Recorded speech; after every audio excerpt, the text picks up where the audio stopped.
Uh, so good afternoon, Usha, and good afternoon, Ranjana. Thanks so much for joining us. As you know, we've been discussing legacy galleries, those galleries that have multi-generations associated with their running. And I'm really excited to have you both with us. I'd like to begin asking Usha about her initial relationship with the visual arts, whether that was an informal one or whether it was on a more formal basis in terms of undertaking art education, and then really her motivations for working with the business of art, how it all began. So Usha, over to you. Okay, so we'll start with my motivation, which was a passion that was ignited by my moving to America and starting to live and work in New York City. So aside from my career in advertising at the J. Walter Thompson Company, there was this other huge magnet, and that was modern and contemporary art. If I have an eye, as some people say I do, I owe it to those critical years spent in what I think is the best art school, New York City. I lived there for 16 years, worked and learned. I think I've been shaped quite a bit by my life in America. And as I was saying earlier, that if I have an eye, as some people say I do, I owe it to those critical years, the 60s and 70s that I spent in New York, the best art school. And later I did study, I took courses in art history while I lived in Manhattan and all, but I still work from my heart and with my gut. You know, first I look, and what is lovely is that, you know, these roles can be divided. I can do that, choose an artist for my gallery, and then there are all these wonderful writers out there who can bring in all these contexts. So I think that works rather well. You know, in fact, as you know, I've asked you to write. I think you're among the best qualified amongst the gallerists with all the qualifications from SOAS. And I'm still hoping one day you will. As far as, and obviously, as you know, there wasn't a word about Indian contemporary art anywhere.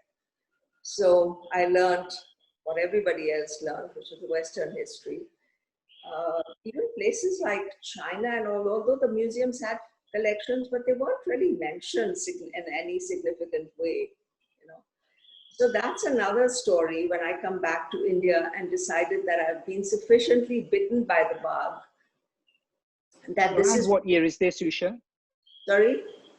I came back in the mid-80s. I know, well, I came back in 85 because, you know, we had friends who had tried to move back to India.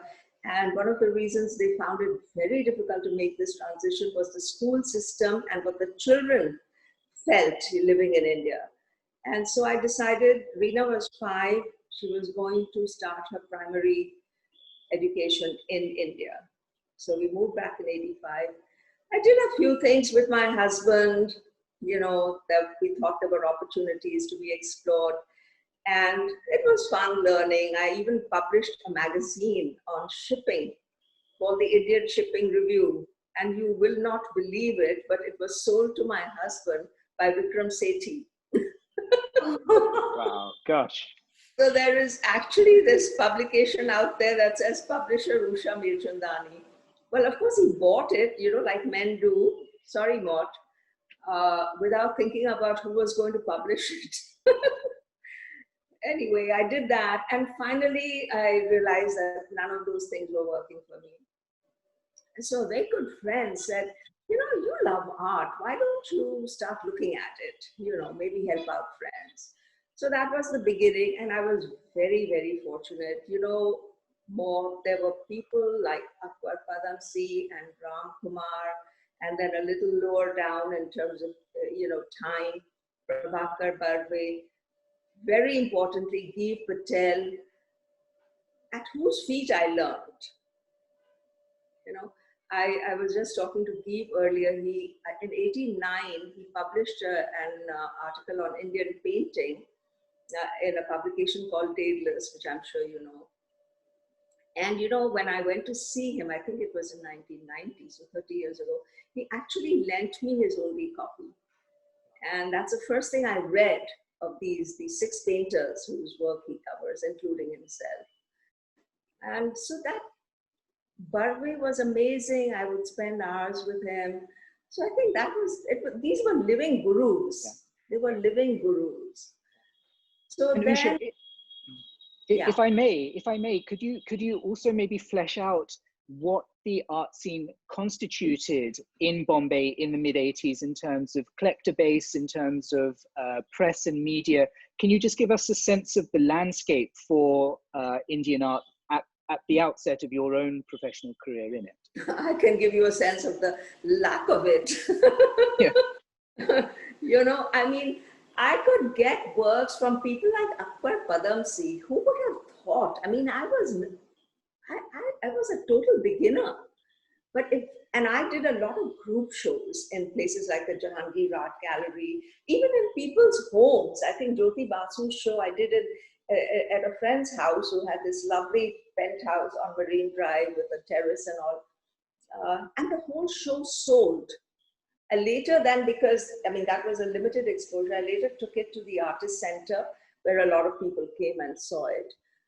So the art scene, it didn't exist. You know, I started from home. I had this huge, lovely, large apartment with high ceilings and all. And people would actually give me work on consignment. Or if I bought, they were so reasonably priced. I'll give you an example which just sticks in my head. I bought a figurative Ram Kumar.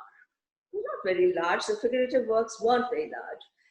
And I sold it to a very well-known counselor who sends a lot of kids to school in America. I don't know, must be 25 years later. She sold it and financed her son's education in America. So that's what happened in those years. But when she bought it, I think it might have been lying around, leaning against a wall somewhere for a while. Yeah. Sure. Like anybody said, oh, wow, I've got to have that now, you know. So what you're really describing is a move from an informal sector to a more formal sector. And in fact, Mirchandani Steinruecke has seen that move throughout. And what I'd like to ask next is, and I'd like to bring in Ranjana at this point, is that decision around the late 1990s to move from a situation of art dealing to a more settled space within Germany. And so my question to Ranjana is twofold. One is obviously being immersed from a very young age in art. Your exposure was there, but did you have any formal training in art or art education? And secondly, what were your motivations then for joining hands with your mother in the gallery? And then thirdly, of course, the move to Germany and taking a space. What was the impetus and what was it like starting a gallery for contemporary South Asian art in Western Europe?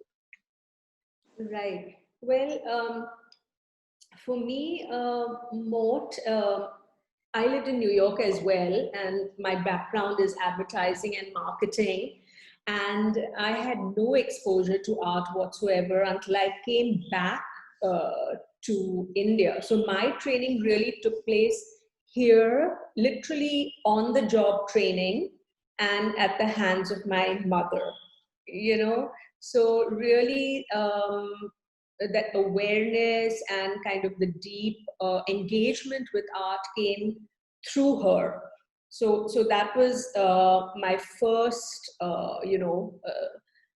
learning phase. And the next phase came when we started a gallery, and then talking to the artists and the studio visits and of the generation after the moderns, let's say with Bhupen Khakhar, and then later Atul Doria, and then even later the artists of the gallery, of Galerie Mirchandani Steinruecke,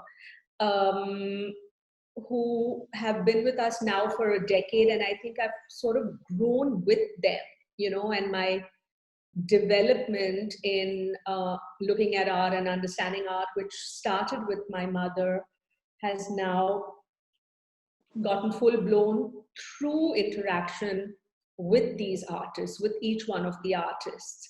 So that's where really my understanding and training, and I learn best, you know, on the ground. I mean, literally by doing, and so it just worked perfectly for me. And can you talk us through? Sorry, Usha. What about the gallery in Berlin? That was quite an experience. Yeah, Yes. that was an experience, but I think really it's only here, you know, the role of our gallery in Berlin, Mort, was more about introducing, as you said, South Asian art in Germany, but it was early days. And I, you know, now when I look back, I see that it was like a pilot program. I mean, or say like a pilot light, perhaps. But, you know, I think that my real engagement and involvement has come from, you know, the 14 years here. There we were dealing with artists who already had representation in India, and we were dealing with them, you know, for single shows. But here we developed these artists, you know, we've given them a ground for their own interactions and development, and nurtured the talent, and you know, and we've come together in our own space, which is a home for them. So, yeah. I mean, I feel that really here is where the real spark came, and where I felt that I was, you know, making a real contribution. And maybe initially, you know, I felt that I really needed to sink my teeth in more. And also when you're here, where the artists are, because when I was in Berlin, my mother was sourcing the art. She was doing the studio visits and sending the art to me, and I was presenting it. No, Ma, wouldn't you say like that was primarily Well, there's the other side, no? I mean, you sold Bhupin how many museums?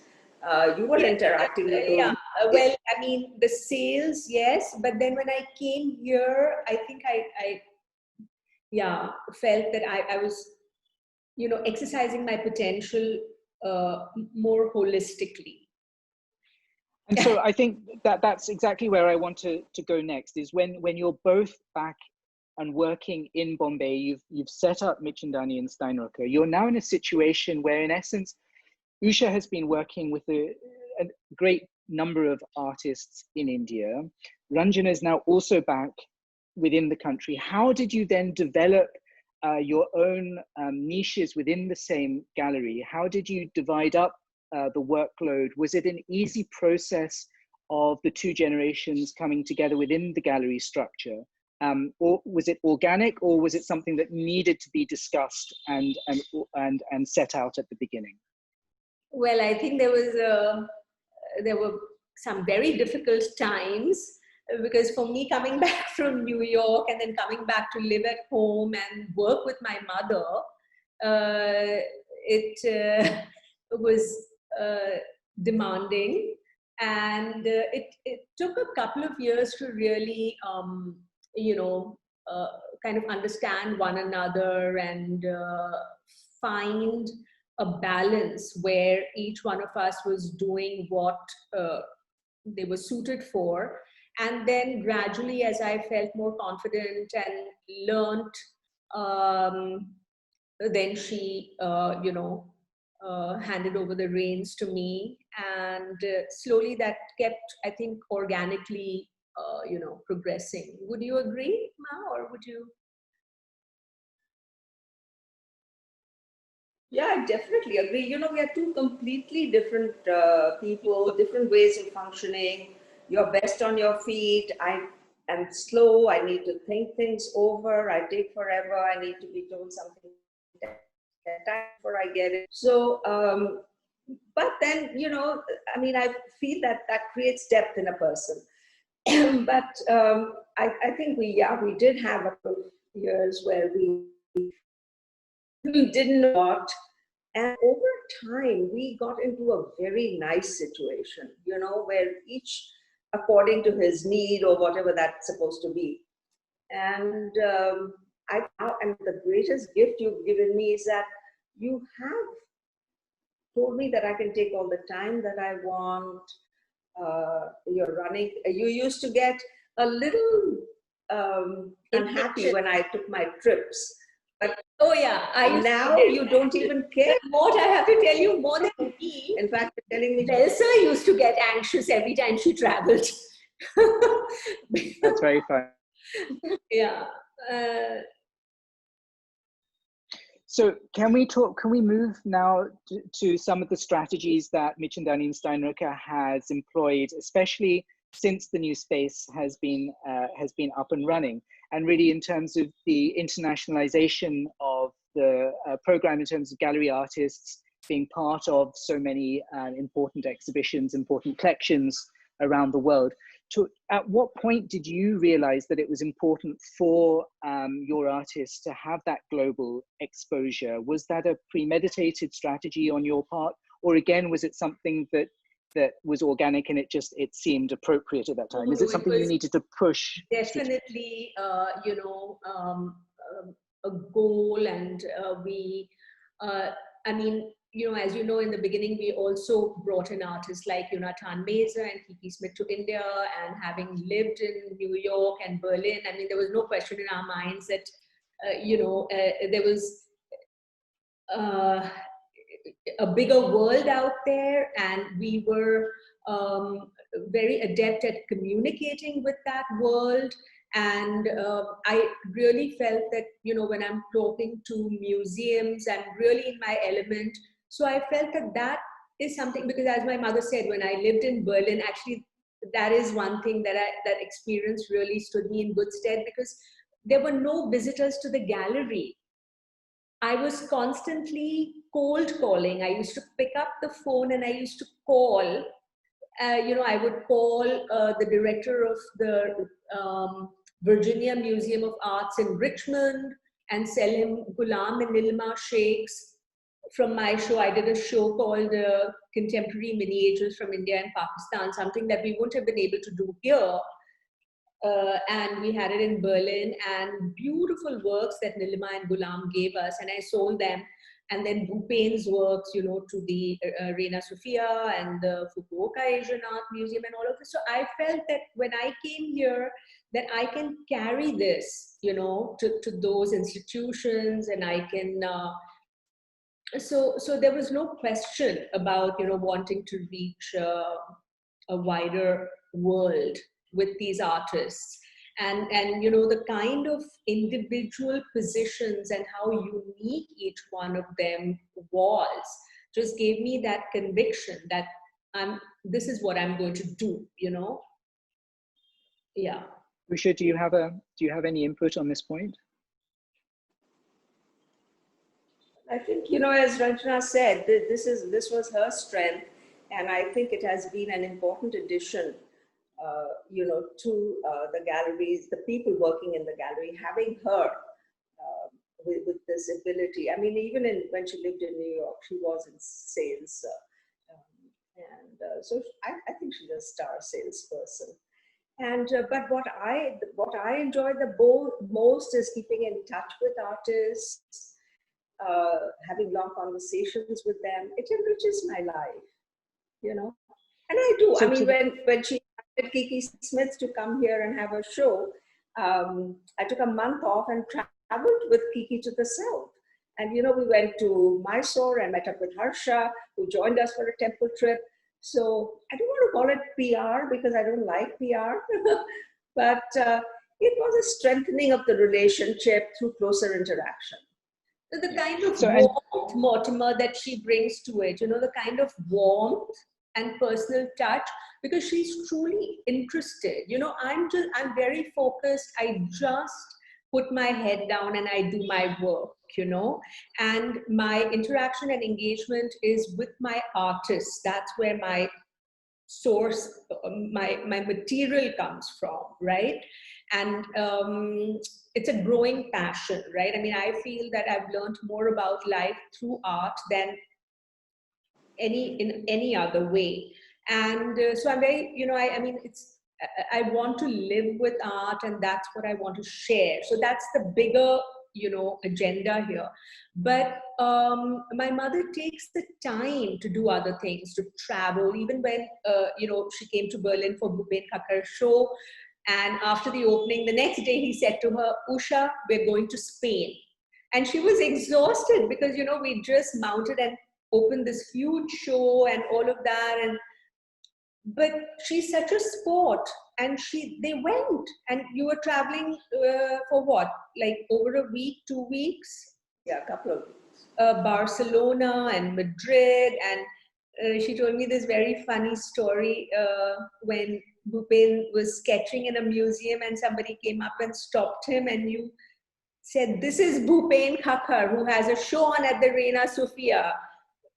How dare you?" Anyway, so she does that. What the guy objected to was that Bhupen was sitting on the floor. You can sketch, but you can imagine Bhupen, right? Sat down on the floor.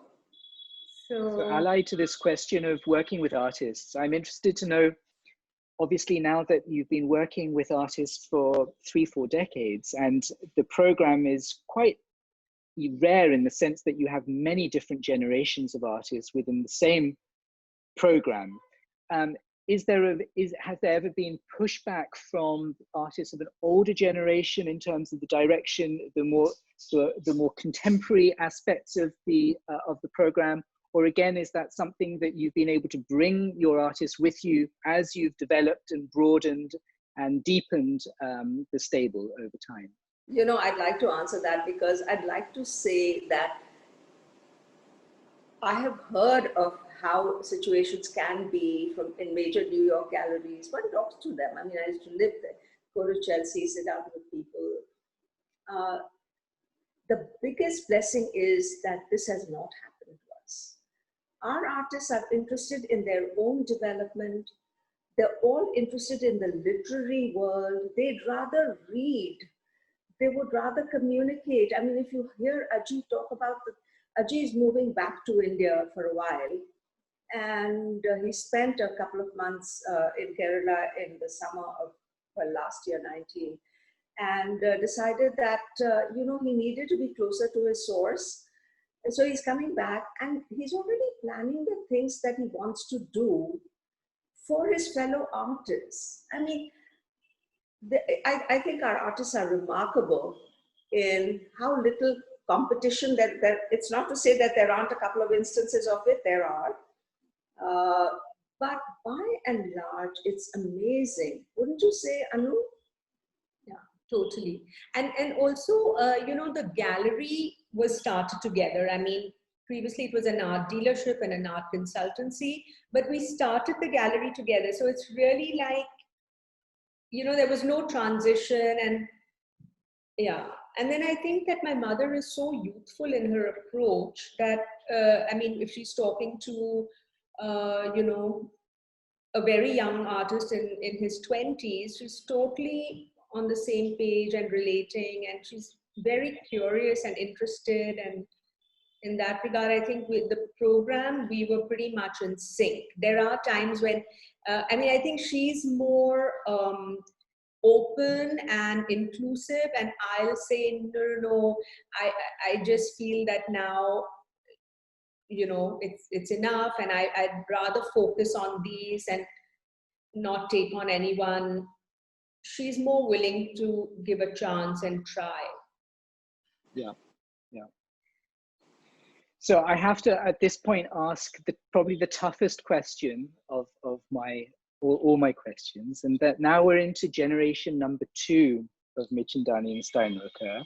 Yeah. Can we envisage a generation 3 of Mirchandani Steinruecke? Should there be a sense in which there is a long-term vision for the gallery that exceeds the professional career, perhaps of you, Ranjana. Can you maybe talk to us? Well, I think and Ranjana, can you both talk to us about? We're probably at the most exciting period in the gallery's history, right? I mean, we've seen so many different phases, from art dealing and then having the space in Berlin and then coming back here. And essentially, I think that this program is still young. You know, it's just reached its peak. It's, you know, the artists are in their best moment. And so I think, like, really now is what we're going to really see, you know. And so for 15 years, I don't want to think about not being in the saddle. And after that, I'll see. I mean, I can't imagine relinquishing control. I want to, in fact, now take the program to the next level. And that's, you know, I'm feeling more ambitious than I have in the past. Because I mean, I see how the artists have grown. Yeah. So, Usha, your thoughts about the future of the gallery? You know, as Ranjana said, I mean, we are so in the thick of it, but having come from the world of business, you know, and having family that are all in finance and all of these things, we do talk about it, you know, because Ranjana and I are least bothered about whether we make money or not. And even if we were, I don't know what we could do. But I think that, you know, the world is changing. There are options that we cannot even dream of today that could very well take place. And this is the part that I really enjoy. You know, when I tell Ranjana, she said, "You're not doing anything." I said, "I'm thinking." She said, "Aha, they all say that." I don't say that. In fact, you say that to me, and I say, get back to work. And I say I am working, I'm thinking. I never say to you, "Get back to work." Never. Yes, you did. Okay. Well, See, I'm getting in the middle of both of you before it gets into a fight. Yeah. Yeah. So yeah, I mean, what I do respond to is Usha's idea that the gallery system itself is changing so rapidly that I think it's very difficult for any of us to predict exactly what the nature of the gallery will be in another 10, 15 years. Yeah. Yeah. There could be this entity which encompasses so many different things, and you become part of that entity, you know. Yeah. Yeah. And just well, listen, I have to. In the mail. Yeah. I have to thank you both so much for your time this afternoon. It's been a real pleasure, and hope to talk to you both very soon. Thank you so much, Mort. It was really fun chatting with you.